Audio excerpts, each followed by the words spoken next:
आरोग्यमंत्री राजेश टोपे यांनी या घटनेबद्दल ट्विट केले। ते म्हणतात की ही अत्यंत दुर्दैवी घटना असून यागे जीव गमावलेल्या रुग्णांना श्रद्धांजली अर्पण करून त्यांच्या कुटुंबियांप्रती मी सहवेदना व्यक्त करतो। मृतांच्या कुटुंबियांना तातडीने प्रत्येकी 5 लाख रुपयांची मदत जाहीर करण्यात येत असल्याचं ट्विट टोपेंनी केलं।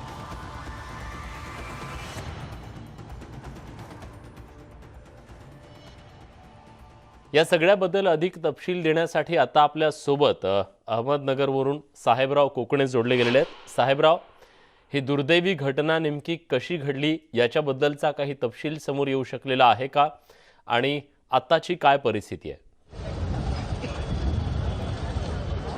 विलास सर, सकाळी साधारणतः 10 वाजता ही या रुग्णालयामध्ये आग लागली होती। त्यामध्ये प्राथमिक अंदाज असा आहे की शॉर्ट सर्किटमुळे आग लागली होती असं बोललं जातं। या सगळ्या प्रकरणावरती या बिल्डिंगचं जर 1 वर्षापूर्वी आता उद्घाटन झालं होतं कोरोनाच्या काळामध्ये, त्यानंतर ही नवीन बिल्डिंग आहे।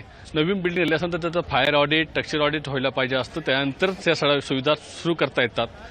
जेव्हा कलेक्टर सरांशी याबाबत बोललो होतो, त्यांचं म्हणणं असं आहे की फायर ऑडिट झालं होतं। जर फायर ऑडिट झालं असं त्यांचा दावा असेल तर या ज्या सुविधा असल्या पाहिजे, अग्निशामक यंत्रणा ज्या आहेत त्या असल्या पाहिजे होत्या, त्या विझवण्यासाठी त्या चेंबर असं पाहिजे होते, ते चेंबर असले पाहिजे होते। कारण ज्या प्रमाणावरती ते आग लागली होती त्यानंतर त्या ऑटोमॅटिक ज्या यंत्रणा बसवलेल्या आहेत त्या कुठल्याही कारण येत नाहीये, त्या सगळ्या यंत्रणा बंद आहेत।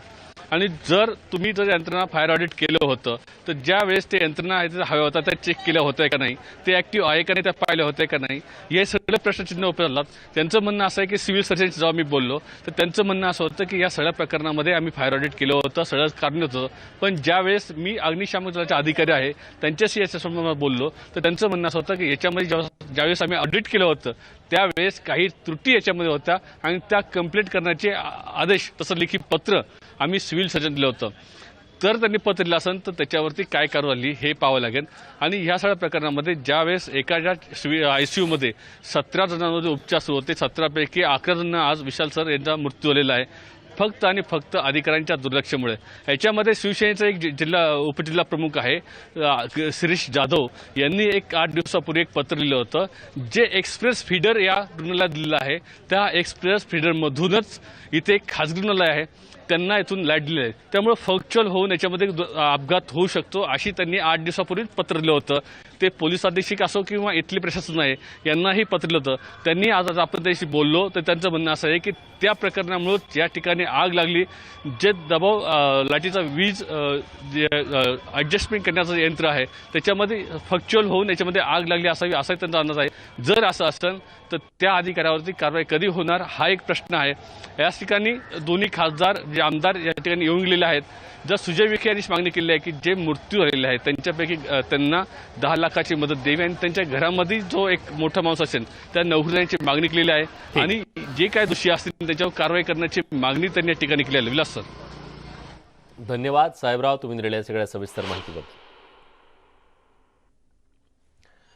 अहमदनगरमध्ये घडलेल्या या दुर्घटनेमध्ये 11 जणांना आपले प्राण गमवावे लागलेले आहेत। भीषण असा अग्नितांडव आज ICU मध्ये पाहायला मिळालं आणि त्यानंतर खरं तर मदतीसाठी अनेक हात पुढे आले, पण तरीसुद्धा 11 जणांचे प्राण वाचवता आले नाहीत।